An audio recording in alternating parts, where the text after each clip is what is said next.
Hi, I'm Casey, but most of you know me around the web as Cartoon12 or Toongal12 here on YouTube, and as my username suggests, I love cartoons. Even as an adult, I still prefer animated movies and shows to live-action ones, and I also like listening to people's opinions about their favorite episodes, so I thought why not make a few top 10 lists of my own. I'd be interested to hear if anyone agrees or disagrees with my choices and see if people can point out some things that I might not have considered before.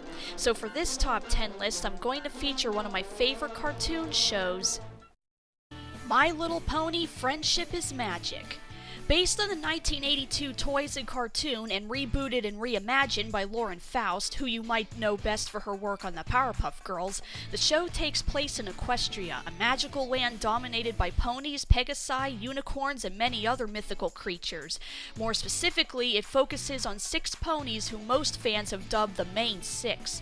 There's the energetic party planning and fourth wall breaking Pinkie Pie, honest and hardworking farmer Applejack, the fancy upper crust fashion designer Rarity, tomboyish and athletic Rainbow Dash, shy, quiet animal lover Fluttershy, and the smart, studious, and brainy Twilight Sparkle, who learns all about the magic of friendship until eventually she becomes a princess and the eventual new ruler of Equestria.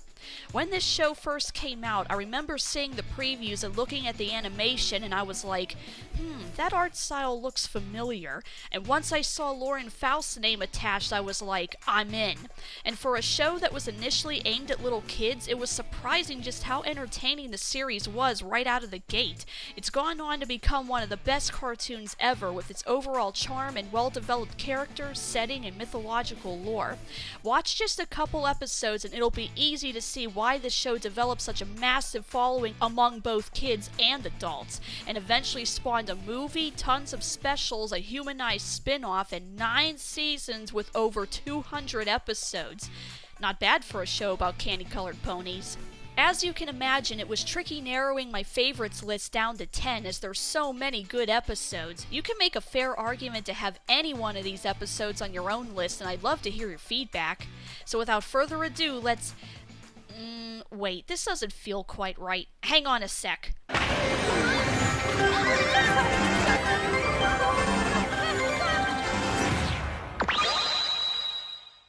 There, that's better. So without further ado, let's get started. These are my top 10 favorite episodes of My Little Pony: Friendship is Magic. Number 10. Power Ponies. Okay, admittedly, I realize this isn't one of the greatest episodes in terms of character development or plot. This is a textbook example of a filler episode. You'd think the idea of the characters being sucked into a fictional world would be a bit more momentous, but nope, it happens once and is never mentioned again for some reason. But who cares? I love it because I love superheroes, and mashing my favorite genre with one of my favorite cartoons is a recipe ensuring a spot on my list. While Spike the Dragon is reading one of his favorite comic books, he accidentally activates a magic spell that transports him and his friends into the comic book world, transforming them into the Power Ponies.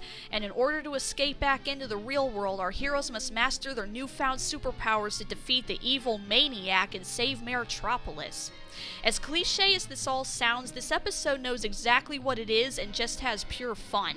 It's really interesting seeing the ponies in a more modern-looking setting, and it's really cool seeing all our favorite characters get legit superpowers, even if it's only temporary. Yes, the main 6 have all saved the world for real multiple times without any special powers at all, but just seeing all of them in actual costumes and seeing the non-magic wielders like Pinkie Pie, Applejack, Rainbow Dash, and Fluttershy getting their own unique powers is awesome. And this leads to many funny parodies of classic heroes and villains, from the Maniac being this weird cross between the Joker and Dr. Octopus, to Applejack being a combo of Batman and Wonder Woman, to Rainbow Dash channeling her inner Thor, to Rarity giving the Green Lantern Corps a run for their money. Spike makes for the perfect Robin, and in the process gains more confidence in himself when it's up to him to save his friends. And then there's Flutterhulk. Just Flutterhulk. There! I said it! What makes you think you're so special? Like the rules of common courtesy don't apply to you? Why don't you pick on someone in your own side?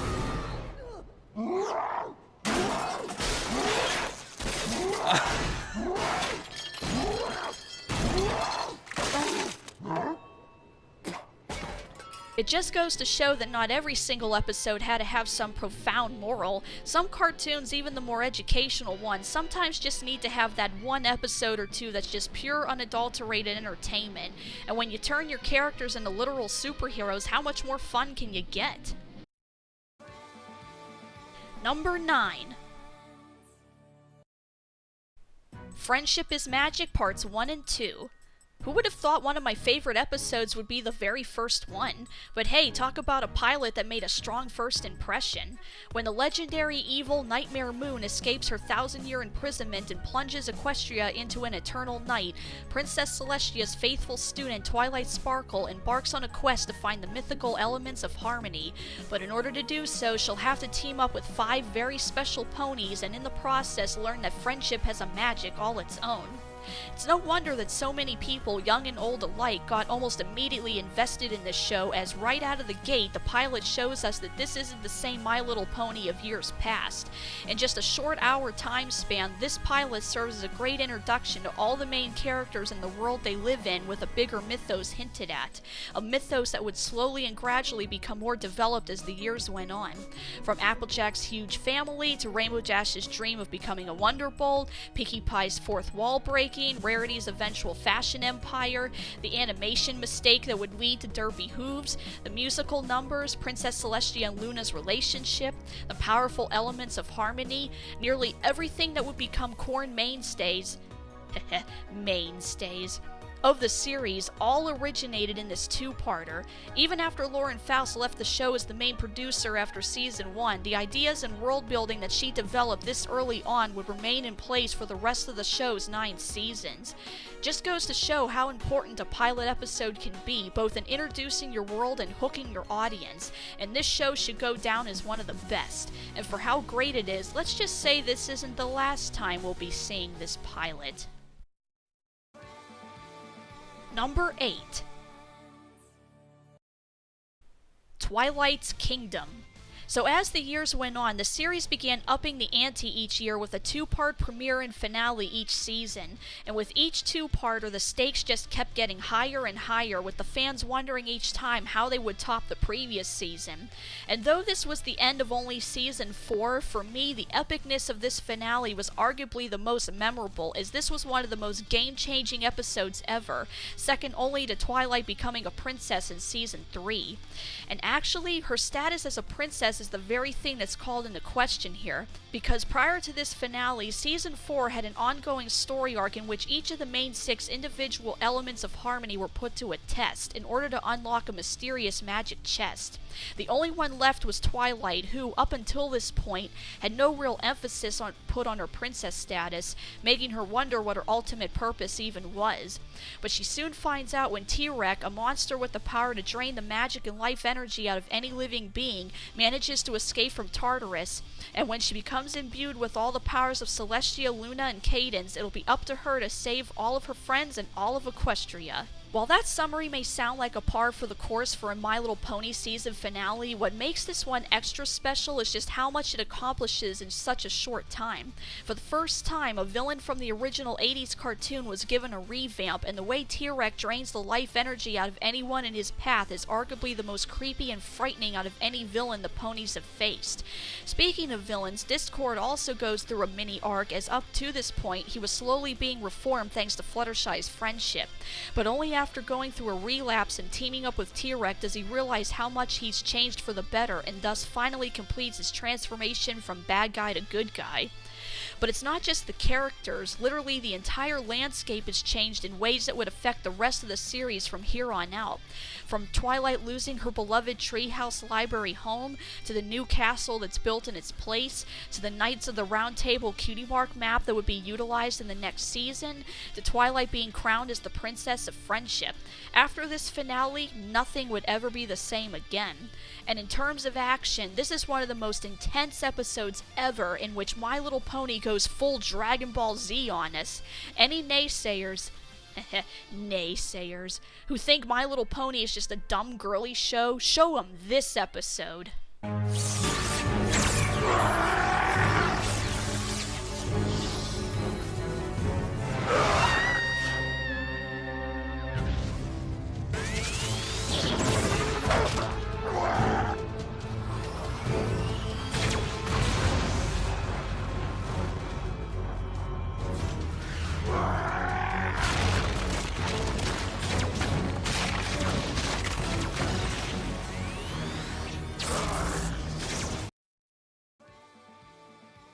Number 7. Maud Pie. For as colorful, lively, and energetic that Equestria is, one has to wonder if there's any creatures there that have a more mellow or sad, dark, emo, goth-like personality, not counting the villains, of course. Up until this point, Princess Luna was kind of the only equivalent we got. Until this episode. Pinkie Pie is super excited that her older sister Maud is coming to town, and when she does, well, let's just say she makes quite the impression. Earlier episodes had already revealed some of Pinkie Pie's backstory and where her energetic personality comes from, more on that later. But even with that knowledge, it's still incredibly jarring to find out that Pinkie's sister is her opposite in almost every way imaginable. Or at least it seems that way at first, but the more that the rest of the main six try their hardest to connect with Maud, the more they realize how close these two very different sisters actually are, and how similar they actually are, from both of them having unconventional pets to caring deeply about their friends, even if they show their emotions in different ways. Still, friendship lesson aside, this episode is weirdly hilarious in how Maud is so Vulcan-like with her speech and actions that the rest of the main six just don't know what to make of her at first, as she acts unlike anyone they've ever met before, which makes her feats of incredible strength all the more mind-bogglingly hilarious. And she clearly chipped her way into the fans' hearts, as she would make the occasional appearance in each season afterward, even in the human universe. How ironic is it that one of the most seemingly unemotional ponies of all would have such a lasting, memorable personality? So to anyone who wondered if a goth-like character would translate well into the world of Pony, well, here's your answer. Let's see you beat that! Oh my god!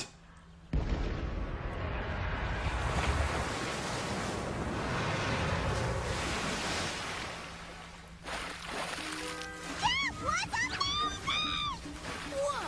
How'd you do that? I threw it. Number 6. Amending Fences. So remember when I said we'd be revisiting the pilot episode again? I was referring to this episode. At this point in time, Twilight Sparkle is well into being the princess of friendship, and while reminiscing about how far she's come in her experiences, she recalls a few of her old classmates from back when she lived in Canterlot. Deciding it's high time to play catch-up, she visits her old stomping grounds to reconnect with the few friends she used to have before moving to Ponyville. But one pony in particular, a unicorn named Moondancer, is not very happy to see her. If any of you remember, way back in the pilot episode, Twilight was so focused on her concerns over Nightmare Moon that she raced past her old classmates and completely brushed them off. And if you'll also recall, they mentioned they were on their way to a party that a pony named Moondancer was throwing. Well, turns out this is the pony Twilight brushed off without a second thought all those years back. And needless to say, Moondancer has not forgotten that day and won't let Twilight forget it, especially since that one act of disregard discouraged her from trying to ever make friends again.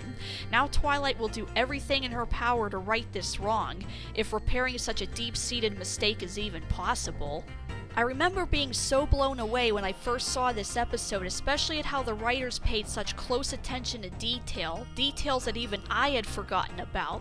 It's so interesting to revisit the pilot but now see it from a new angle, as well as learn more about Twilight's early days before the series began. While Moondancer is basically just a recolor of Twilight, I think her similar design just adds to the notion that she represents what Twilight would have become had she not discovered the magic of friendship. Even more complicated is the fact that both Twilight and Moondancer aren't completely in the right or wrong. Yes, it's true that Twilight had a very good reason for turning down the party that day, and that Nightmare Moon wouldn't have been defeated without her. But after the fact, she could have at least put in the effort to say goodbye to her Canterlot friends and explained what happened, why she didn't show up, and where she was moving to. And as for Moondancer, while it could be argued that she might have been overreacting just a little bit, I can also fully understand why she'd hold such a grudge. For what we can see here, it's clear that Moondancer didn't really think super highly of herself and had a hard time opening up to people. So for such an introverted and shy person, the party she put together must have taken a lot of courage to do. And when the person she admired the most and was hoping to see the most didn't show up, that must have stung. Like, really stung. Moondancer's tearful blow-up at Twilight is darn near heartbreaking, and it was in this moment I realized for the first time just how far the show had come in its writing. Gone were the days of simple morals like share with others and don't lie to your friends, to more complex situations that don't have clear or simple solutions. This episode comes midway into season 5, and I think by then the showrunners knew their young audience was growing up, so the morals grew up with them. It just goes to show how a single action, big or small, can have a profound impact on someone. And although thankfully Twilight and Moondancer set things right, needless to say, I'll never be able to watch the pilot episode the same way ever again. Number 5. The Cutie Mark Chronicles. Back to a first season episode again, and speaking of a single person's actions having a profound impact on the world, we get what's probably the most important origin story in the whole show, or stories for that matter. It all begins when the Cutie Mark Crusaders, in their continuing quest to earn their Cutie Marks, decide to ask Rainbow Dash how she earned her mark. Or, well, Scootaloo wants to ask her, that is. But on their way to find her, they subsequently bump into the rest of the main 6, and so we get an in-depth account of how each of our heroes discovered their special talent and purpose in life. And curiously enough, a certain rainbow-colored explosion is at the center of each story. I won't take you through each and every story, you'll just have to watch and find out for yourself. However, I do find it interesting that earning a Cutie Mark seems to come in 2 forms. You either do it by discovering what your talent even is, or in the cases of Twilight Sparkle, Rarity, and Rainbow Dash, you already have a clear idea of what your passion is, but then you have to prove you can actually do it.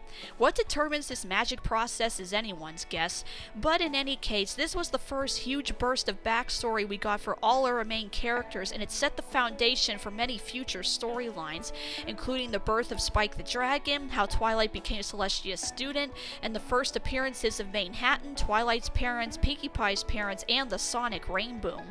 And speaking of the Sonic Rainboom, as it turns out, if it wasn't for Rainbow Dash, none of the rest of the main 6 would have earned their Cutie Marks, and the number of implications of how different Equestria could have been if not for this one fateful event is staggering.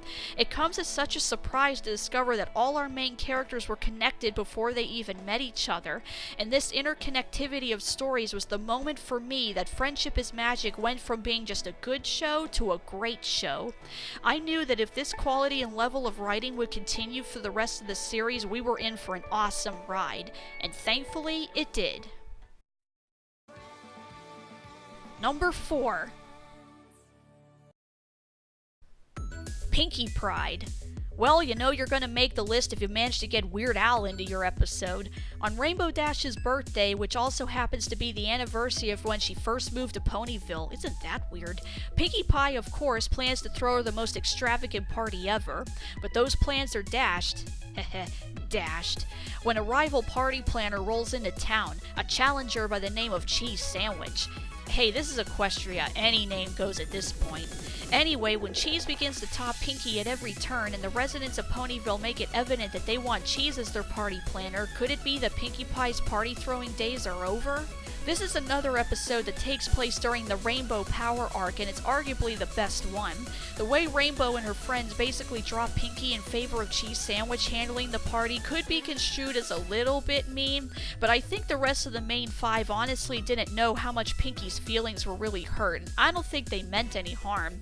It's like comparing a hamburger and a steak. They're both good, but you can't eat hamburgers all the time. Sometimes you're just in the mood for steak, and the same could be said here. The residents of Ponyville were probably just so used to Pinkie's brand of parties that they wanted to cut her a break and give the job to the new guy just to try something different. Unfortunately, this sends Pinkie into a tailspin of self-doubt, and when she challenges Cheese to what's known as a goof-off, we get some of the most fast-paced animation ever. Even better is that this is an almost entirely musical episode with super catchy songs, and of course it would when you get Weird Al Yankovic as a guest star, and the dude pours his heart into his performance. It's clear he was having a blast in the recording booth. Joking aside, Pinkie learns the true meaning of the element of laughter when her selfish desire to upstage teenage Cheese makes her forget that all of this was supposed to be for Rainbow Dash to begin with. The sight of Rainbow being crushed under her own party decorations is the wake-up call both Pinkie and Cheese needed. I like that Cheese isn't turned into a full-on antagonist. He never meant any harm, he was just doing his job and just wanted to impress Pinkie Pie, who, as it turns out, is the reason he became a party planner to begin with. Cutie Mark Chronicles 2.0, anyone? With these two being such perfect mirrors of each other, it's no wonder these two would wind up married. More on that later. Between the frenetic animation, catchy songs, awesome character development, and Weird Al himself, this is one of the most energetic and wacky episodes of the entire series. Save for perhaps the next episode. Number 3. Slice of Life. If you thought Pinkie Pride broke the fourth wall, then this is the episode that completely destroys it. A panda bee monster thing is attacking Ponyville, and the main six are dispatched to deal with it. Except that's not what this episode is about. Rather, we follow the efforts of the background ponies as an entire town comes together to make sure Cranky Doodle Donkey and Matilda's wedding goes off without a hitch. Monster attacks be darned. Maybe it's just a friendship problem, and it'll all be cleared up in a half an hour or so. When it came to the 100th episode, the producers wanted to do something extra special. This comes as a pure, unadulterated love letter to the fans who, through fanfics and fan art, came up with their own interpretations of these random background ponies, so the showrunners decided to grant their wishes and showcase as many side characters as possible, while also showing that these other ponies have personalities and lives and stories going on beyond what we see out of the main six. And it's amazing just how many characters, jokes, and sight gags are crammed into 22 minutes. We get everything from the sea serpent in the pilot episode gaining the name Stephen Magnet because of a closed captioning error, Celestia and Luna having a low-key sisterly argument, the return of the Big Lebowski ponies, Vinyl Scratch and Octavia turning out to be roommates, Lyrla and Bonbon's friendship, as well as finding out that Bonbon is actually a secret agent named Sweetie Drops, that random internal monologue from Gummy, the bucket load of Doctor Who references from, well, Doctor Who's, and last but certainly not least, Derpy. Just Derpy. The showrunners and the fans had a weird but neat relationship, the likes of which would probably never be rivaled by another show in terms of how this cartoon managed to conform to what the toy marketers wanted included in the show, but simultaneously thrown in as much fan input as possible. This is how you listen to your fans without letting it change and possibly destroy your show. This marked a special milestone and moment in time that's rare to find in kids' media nowadays, and I think it's fitting to end with a quote from Mayor Mayor's speech. It makes you realize that every pony is the star of their own story, and it's not just the main characters in our stories that make life so rich. It's every pony, those who play big parts and those who play small. Number 2. The Last Problem. How weird is it that both the first and final episodes would make the list? It just goes to show that this series started strong and ended strong. It all begins as just a normal day in Equestria, and wait, why does Twilight look like Princess Celestia? Why is Spike all grown up? Why does Twilight have a new student? What's going on here?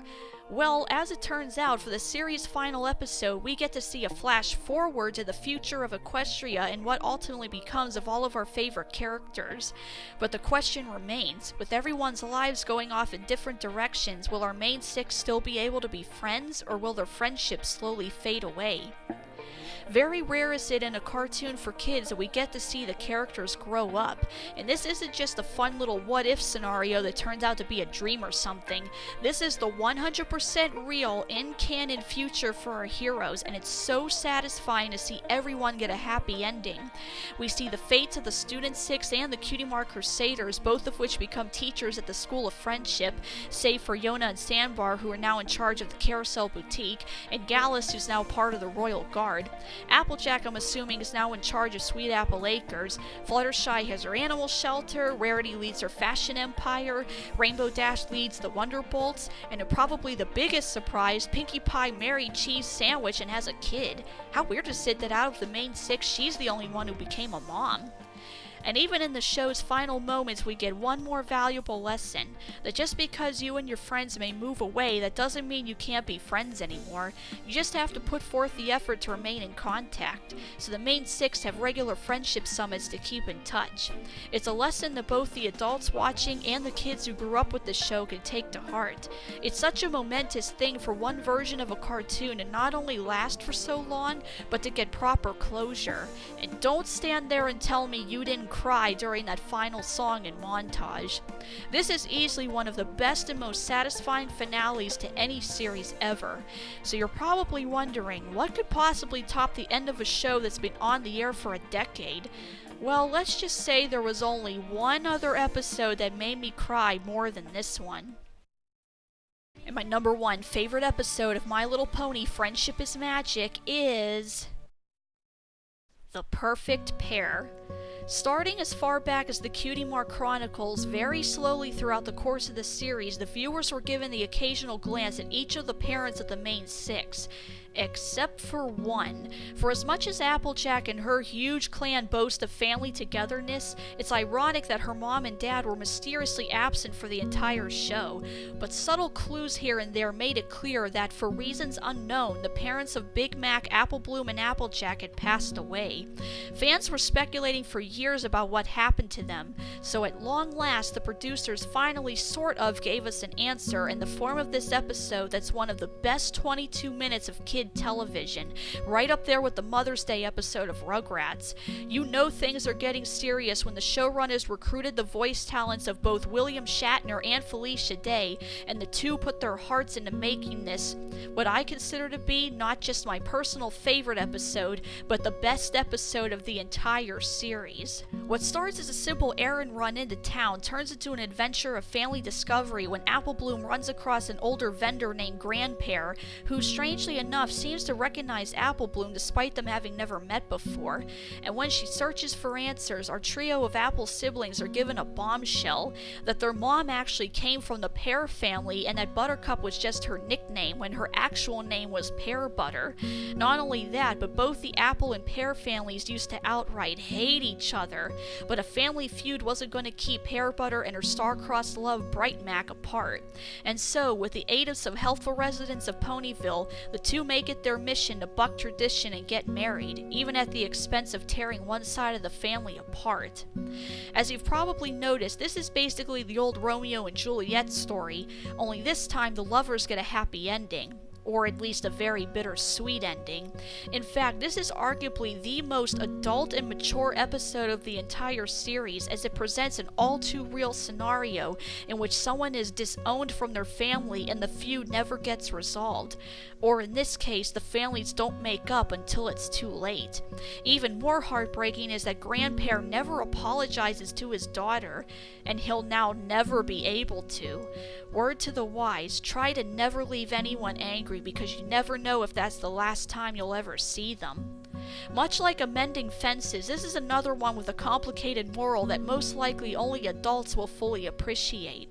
So many fans wondered what happened to Applejack's parents, and though we'll probably never get an explanation, we honestly don't need one. This isn't the story of how they died, it's a celebration of how they lived, and the impact that two lives had on an entire community, and maybe even possibly the whole world.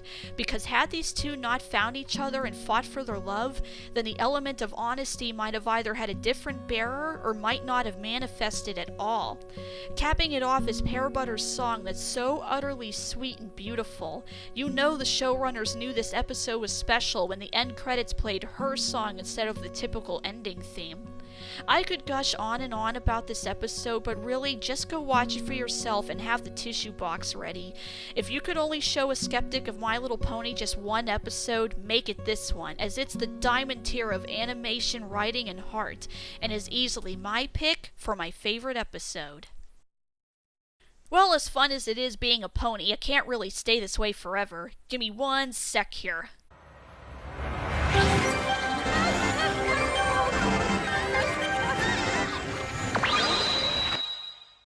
There, that's better. I'm Cartoon12 and I hope you enjoyed the countdown. If you enjoyed this video, be sure to subscribe for more, and I'll see you all next time.